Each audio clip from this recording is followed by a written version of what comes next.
And now, on with the show. Again, this is your worst podcast host, Andrew Stotts, and I'm here with featured guests, Nathaniel, Bibby. Nathaniel, are you ready to rock?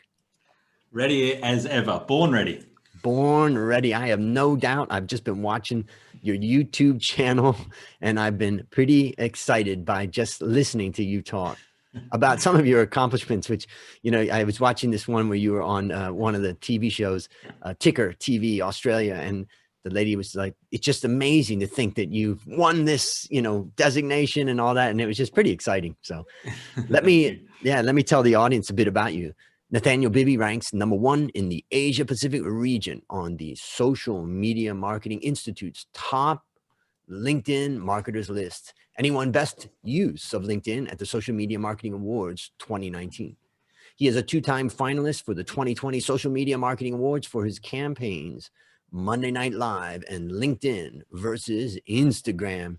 Bibby Consulting Group has generated over $400 million in sales through LinkedIn lead generation. Nathaniel, take a moment and fill in further tidbits about your life. Thanks very much. It all sounds great. The introduction is very kind. So I guess I'm a marketer. I come from a sales background and learned very early on that the best salespeople get the best leads. And you know, it was around the time when people were starting to use Google. So I learned how to hack my way to the top of Google. And I soon learned that hacking your way to success in marketing doesn't always work long term. And so I think one of the things that I've learned over my career is you got to be able to adapt. And at the moment, certainly for the last 10 years, but more so now more than ever, social media is where people's attention is. And you know, we're at the point now where a lot of the big companies are following, and so with that shift, it's more important for there to be experts on the front lines giving advice, and that's really where my passion is and what I do. And you know, I'm so interested in what you're doing, and one of the reasons why is because I'm, in some ways, you could say I'm so not like you. You know, I use the same tools, but not to 400 million. And in the sense that, you know, also as an analyst and a linear thinker and all that, I always, you know, kind of was brought up with the idea of hard work and do all this stuff. And I said, marketing is just a side thing and, you know, all that. And it's actually easy. Whenever I want to turn that on, I can. But what I learned as I set up my own business and I'm doing my own things over time is that it's 10 times harder than what I thought, you know, to really truly, it's one thing to make a little buzz and all that, but to truly generate revenue from social media, from LinkedIn and those things, it's much harder than you think. And I'm just curious from your experience, when you think about a person like myself, and I know a lot of my listeners are like me, kind of structured thinking and all that, what advice would you give? Well, look, I think to be successful, there's two sides to that. I think it is actually very simple. The reason that, you know, a lot of people struggle on social media and a lot of people that win, I think that solution is very easy to fix. And then there's just a lot of technical stuff because things are changing all the time. So, you know, you kind of need to keep your finger on the pulse of what's happening. Like, you know, what works on YouTube yesterday might not work today and all that kind of stuff.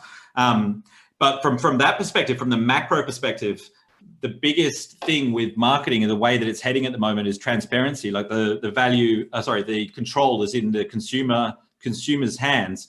So the best marketing strategy and the best marketers are the people with empathy. So caring, basically, is because the marketers that get it wrong or are finding it hard to master social media are generally thinking about how do I tell people what I want to tell them, you know, in the most effective way by using all the algorithm hacks, doing the right videos. Whereas the question is wrong in the first place. The question should be, what is it that my audience wants to hear from me? What's going to add value to their lives? And, you know, no matter how many hacks I teach the people that are focused on themselves and are impatient, they can't grasp that part of it. They're always going to come across like they're trying to do something to someone rather than trying to help someone with something. And it's a very small difference, but it will impact everything you do online. That's really fascinating. And, you know, one of the best ways to think about that is think about a person that you've followed yourself.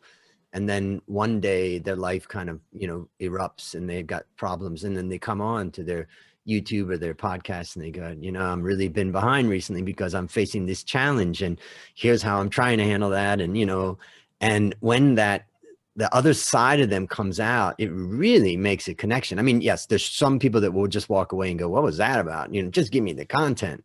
But there are a lot of listeners that just takes you to the next level of connection. Absolutely. There's a lot of bravery that goes into being vulnerable like that in times of challenge, because what a lot of people will do is they go, oh, you know, I'm struggling at the moment. My business has lost all its customers because coronavirus or whatever.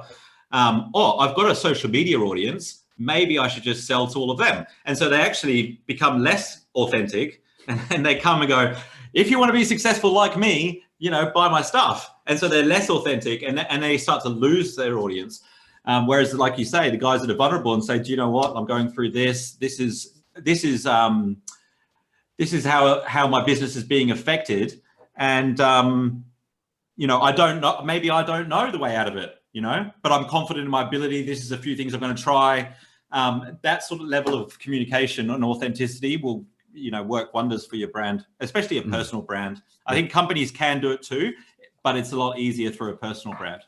One of the things that I did with this podcast when we were going through the kind of the height of the Corona crisis was that I felt kind of bad bringing stories of loss to people in the middle of what could be their worst loss. And then I went out to my podcast guests, my former guests, and I asked them, I said, look, I'm going to try to make a snippet show. And I wonder if you would just open up your iPhone, turn on the recorder, and record 3 minutes of advice or guidance that you would give somebody, you know, facing the challenges that we're all facing. And then I pulled each of those 3 minutes ones into, I did episode of 3 people, 3 minutes each. And then I kicked off the episode saying, you know, during this tough time, you know, let's listen to advice from some of these people about how they can handle it. I learned this and that. And then those episodes turned out to be pretty, you know, pretty good, because when you talk about, you know, I'm writing down the words that you said vulnerable, you said authentic, you said empathy, you know, we're all going through this life together. In fact, as I, you know, teach in my class, one of my classes about valuation, and they say, well, how do I forecast a company's profit? How do I really, you know, what's the secret? And I said, you make it up. And they're like, what? No. But, you know, you've been an analyst for years. I said, we're all making it up in this life. Yeah. We're all making it up. So. Absolutely. Yeah. All right. Well, let's talk about empathy and vulnerability, because now it's time to share your worst investment ever. And since no one goes into their worst investment thinking it will be, tell us a bit about the circumstances leading up to it, and then tell us your story. Well, look, I think that one that's probably going to be beneficial to most people listening is, you know, my family lived in Hong Kong, and I'm from England originally. I went to boarding school in Australia when I was 10. And so, you know, I see my family maybe, you know, 5-6 times a year, but constantly trying to think of ways to get their attention. You know, it was very important to me what, especially my father thought about me, you know. And so a lot of what I did at university and very early on in my career was geared towards the opinions of other people. And, you know, they are people I love very much, particularly my father. And I thought it was my responsibility to solve all of his problems, you know, in business and stuff like that. And, you know, I went and worked with him in Phuket, actually, not too far from where you are, doing property development. And we were very successful in terms of sales and so on. And then, of course, like Dad just buys more problems. Buys more land, buys more developments. And cut a long story short, like, you know, and my dad's a fantastic businessman. But if you're basing what you do in life on other people's opinion of you, you will never actually be fulfilled. It does not actually matter too much what your friends and your parents think of you. And I see so many people not doing what they want to do because of this very reason. And it took me like another year in working in this job that I hated in Hong Kong, that, you know, I didn't really like very much. And then I, you know, tried a couple of other things. It took me probably about 6 or 7 years to actually do something that I wanted to do. And when I started my company, no joke, most of my best friends and family, like, I could not talk to them for 6 months because they literally didn't believe what I was doing. They thought I was making it up. They thought I was on drugs. They just, thought I was crazy. And it's been the most rewarding thing I've ever done, and I started my company with no money, no electricity, getting evicted from my apartment, just quit my job. So it's from a very, very much a place of desperation. And I think, what you were saying before we hopped on the podcast about hard work, sometimes, or quite often actually, the things that we put the most effort into and come from a place of desperation can be the most rewarding things in life. I'm just so grateful that I get to do what I love every day and have an impact on people. And I just wish that more people could have that. And I just think, ignoring the opinions of others and listening to this one is a key part of that. And so when I think it's great what you're doing, talking about, worse investments and your losses. But I mean, to me, like, the ideal way to look at it is that there is no losses and there are only lessons. And, I think you either win or learn. And that way, mistakes are probably a good sign that you're trying hard enough, and it leads you to the path to success. Mm.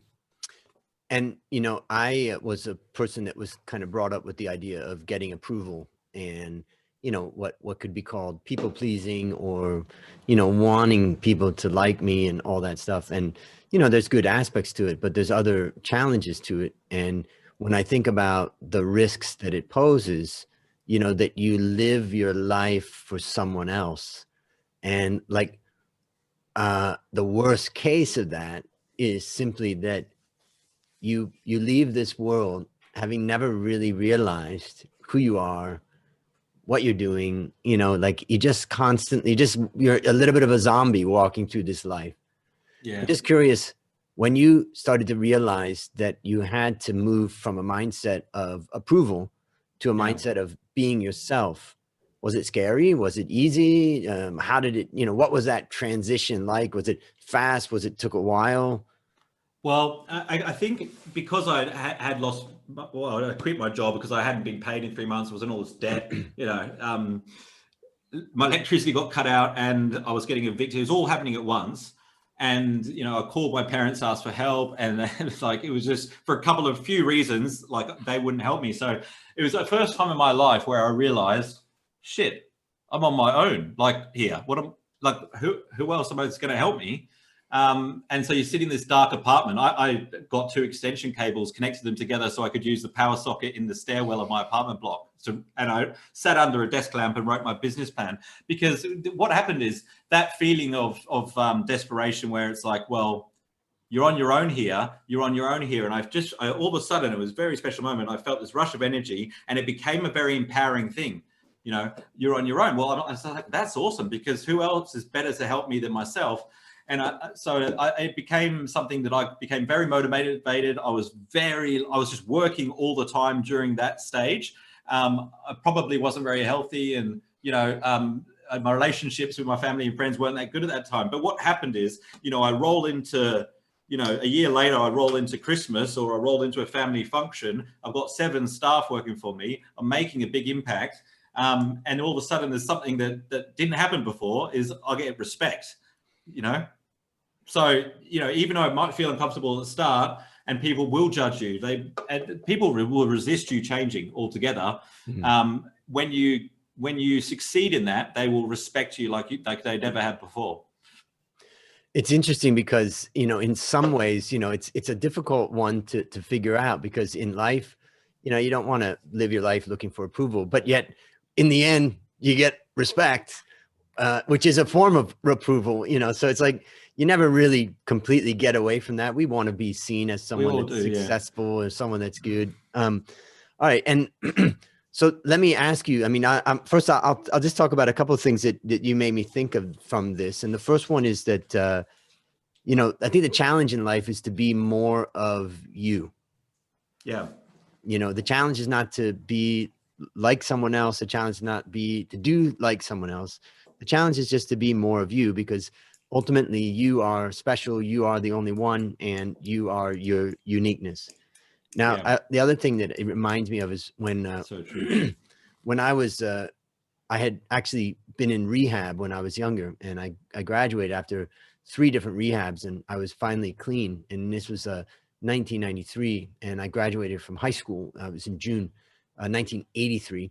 And my mom said, well, you turn 18 in, in a month. And when you turn 18, you got to move out. And I just thought, why? Wait a minute. I just made it through all this. And she's like, nope, you got to go out and do it on your own.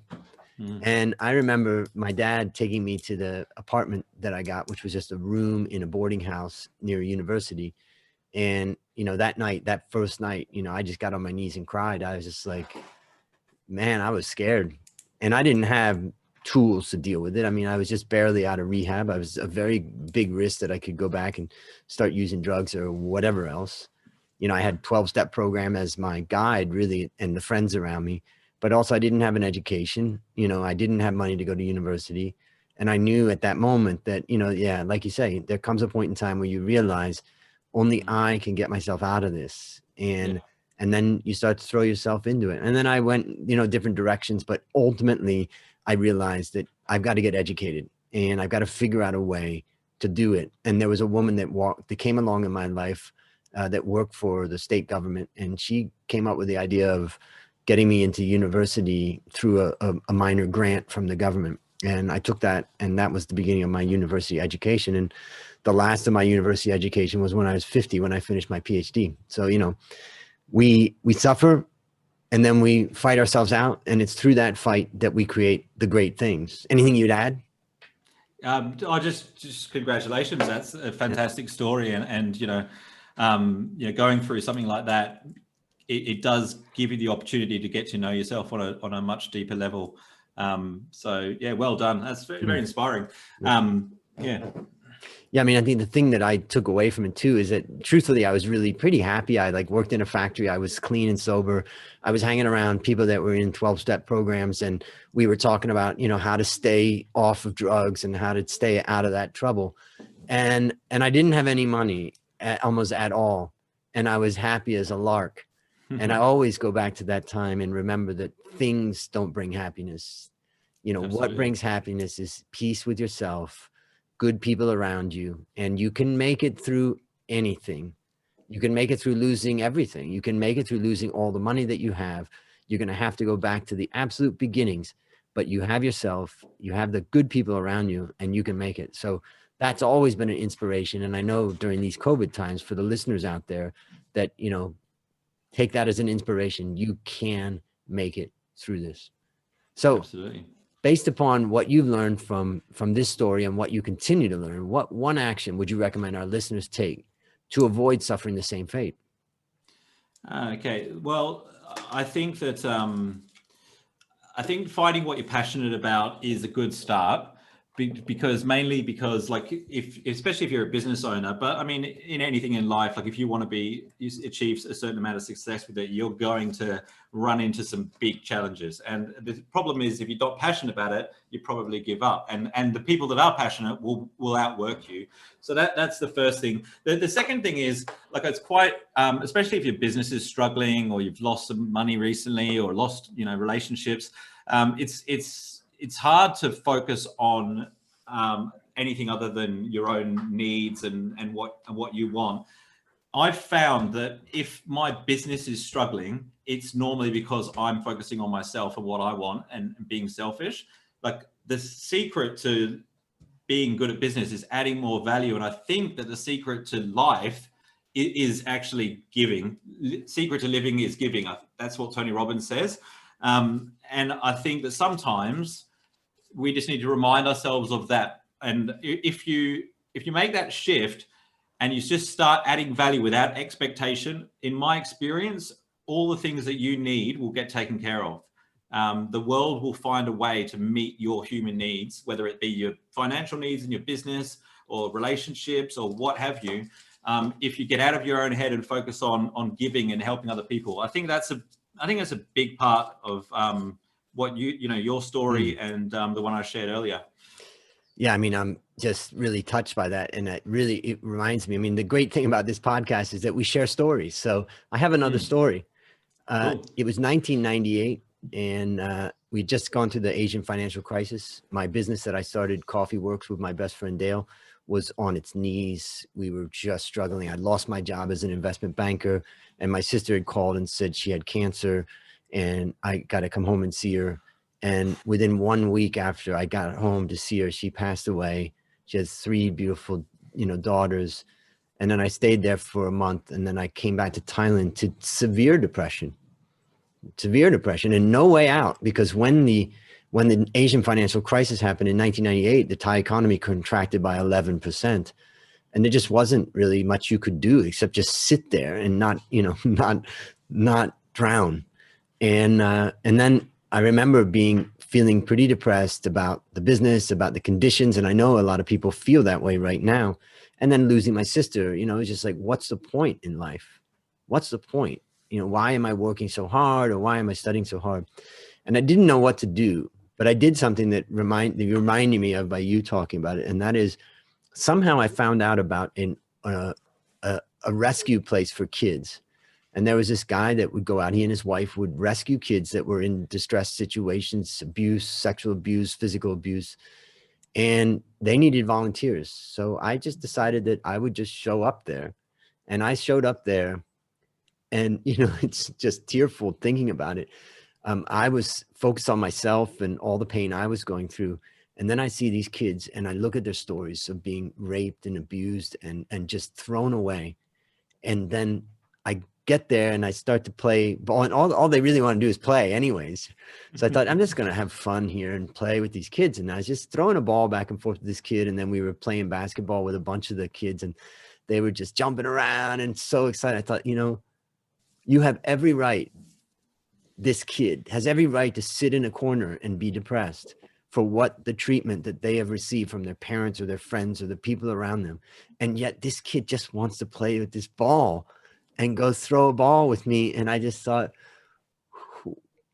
how can you not take inspiration from that and realize that my problems are small, my problems are mine, and they feel big and they feel like that. But the reality is that if this kid can rise up in that situation, then damn it, I can too. And so you reminded me of that. And that story always inspires me. Go out and help other people, like you said, and help other people, and it will take you out of the trouble that you face. Do you know what the probability of us being born is? Like the probability of the sperm meeting the egg and all that sort of stuff. It's 400,000 to 1. If you wake up in the morning, just remind yourself the fact that you're even here is a miracle. Like, no, you didn't have to do anything to earn this gift. Somebody loved you enough to give it to you. Your mother, your father came together, and the universe, and now here you are. I mean, 400,000 to 1, and we just take it for granted like that. And 400,000 to 1 to get to birth. Yeah, it's another, infinite number of risks that we face to get to this age. So yeah, we're all so lucky to be here. Amen. And I think with the COVID, because I had a panic attack when I first realized that my family wouldn't be able to come visit me and stuff. Like I had what do you call it? A housewarming planned. And the day of the housewarming was one phone call after the other. Oh, we can't come. My little nephew has just been born. Can't see him. So I had a bit of a panic attack. And then I connected with a guy called Dr. John DeMartini, who I'm, follow a lot. And he said, there's only one thing you need to do. He said, get out a piece of paper, and he goes, ask yourself a better question, write down 10 things that could answer it. And the question was, how is what is happening right now serving me specifically? How is what happening right now serving me specifically? Because quite often we'll just accentuate the negatives and not look at the positives. The reality is there's always both sides to every situation. It's just whether or not you see the positives from it. So this could be a good opportunity for you to learn. It could be an opportunity for you to work on your health. It could be an opportunity for you actually to reconnect with family members that you haven't connected with, or think about your career, or so many different things that could be a benefit of coronavirus. We just got to ask ourselves better questions. Beautiful. All right, last question. What's your number one goal for the next 12 months? So my number one goal for the next 12 months is to turn 36 years old. So I'm going to make this one easy to achieve. All right. Something tells me when 12 months from now, when I reach out to you, you're going to say, I did it. Exactly. And we'll celebrate. All right. Well, listeners, there you have it. Another story of loss to keep you winning. Remember to go to myworstinvestmentever.com/academy to get access to my short course, 6 Ways to Lose Your Money and 6 strategies to win. Love it.